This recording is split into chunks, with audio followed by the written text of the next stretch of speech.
actions have consequences. This is a bit of a departure from my usual videos. I didn't think I'd be making some videos about parenting, but here we are. So I am on the way back from dropping off my 12-year-old daughter at school, where she had to tell the class, she had to ring the little bell in her classroom and tell them, I'm late and it's my fault, while I watched her do that.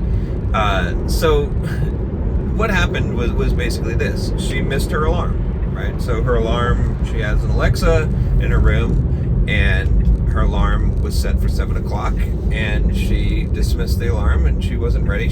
Her instructions are that she is supposed to be ready for school.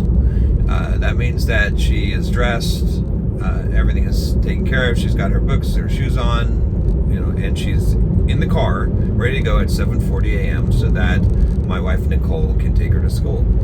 And if she is not ready at 7:40 a.m., then I will take her to school and she will tell the class that she is late and why she's late and take ownership for it. Basically, be embarrassed in front of the class. So that's what just happened this morning. So anyway, I thought this was something that is kind of useful to talk about because, first of all, just parenting, there's very little of it happening today because usually what happens, I think, is that a lot of parents, what they do is they yell at their kids, right? Or they nag their kids, right? So, for example, many parents would make it so that your kid has to get up to go to school on time. Otherwise, you're going to be late for work. So you knock on their door, you yell, hey, get up, you need to get up, right? Keep on telling them, you need to do this, you need to do this. That's the wrong way to handle things. Or they do discipline by emotion, right? It's like the reason why a child obeys is because mom's going to get mad or dad's going to get mad. That's not the reason to obey, right? The answer is consequences, natural consequences. These are the consequences that will happen if you don't do this, right? And these consequences should be applied in a stoic fashion without emotion, right? So when she woke up late this morning, I knew she was late. I didn't wake her up. I let her wake up on her own. She woke up at close to 8 o'clock, and she just came out and she's like, I'm late. My alarm didn't go off, right? And I was like, oh, whose responsibility is that? She can claim that her alarm didn't go off. I know that it did. It doesn't matter. It's still her responsibility. She's like, well, how am I supposed to if my alarm doesn't go off? I'm like, well, you could set another alarm. I told you I would just set one alarm and wake up when it goes off. But if you need a manual alarm clock, you could have asked for that and that would have been given to you. It's still your responsibility.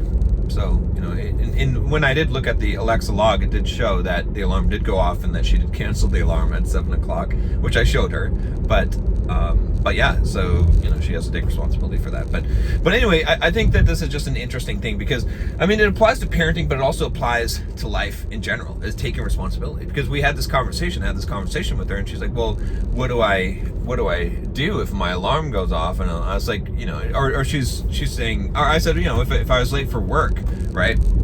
If my boss, first of all, my boss shouldn't say you're late, John, right? I should tell my boss I'm late, right? So if I show up late for work, I would tell my boss, hey, I'm late and it's my fault, right? No excuse. I don't get to say, oh, because there was traffic or anything like that. No one wants to hear an excuse.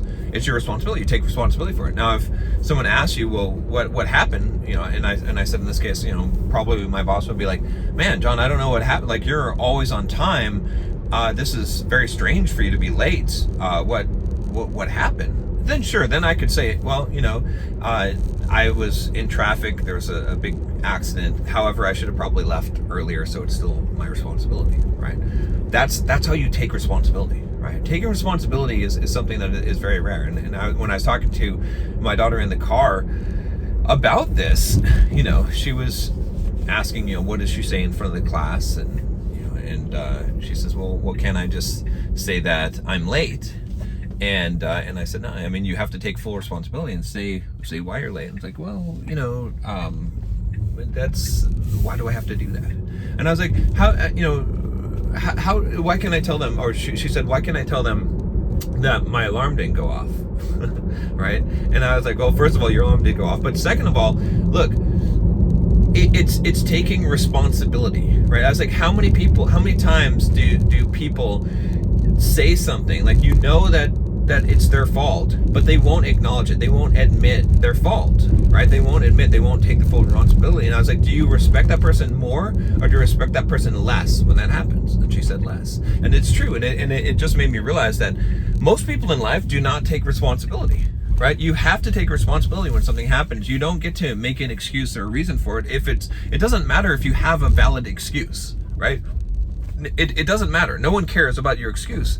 Instead, hey, you just have to say, hey, I own up to this thing. This is what happened, and you learn from it for next time. So anyway, I just thought I would share that with you guys today, because it's like I said, I see a lot of parents that aren't parenting their children right, and I see a lot of people, just adults, that don't know how to take responsibility for their life. So that's why I'm trying to teach my daughter to take responsibility, right?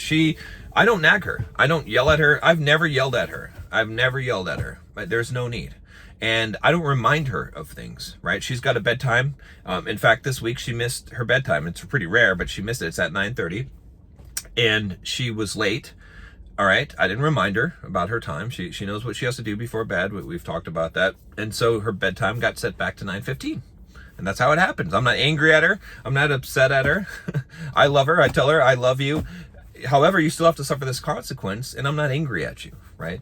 And that's the way to parent. That's the way to do it, right? Not to toot my own horn, but that is the way to do it. That's how you have to handle it. Because if a child is afraid of upsetting you, you're teaching a child that the reason why they should do things is because other people will get upset. And that's wrong, okay? That's how people become people pleasers, right? I'm teaching her to not become a people pleaser. I'm teaching her to take self-responsibility, right? She also lost her electronics for a day this week because she was 2 minutes late for dance. She needs to be in the car at a specific time for dance and ready to go to her dance class. So she lost her electronics for that night and the next day. And that's a consequence. It just how it, she could choose to do whatever she wants to do. I'm not going to remind her. I'm not going to nag her. I'm not going to bother her about it. It's her life. It's her responsibility. It's her boundaries.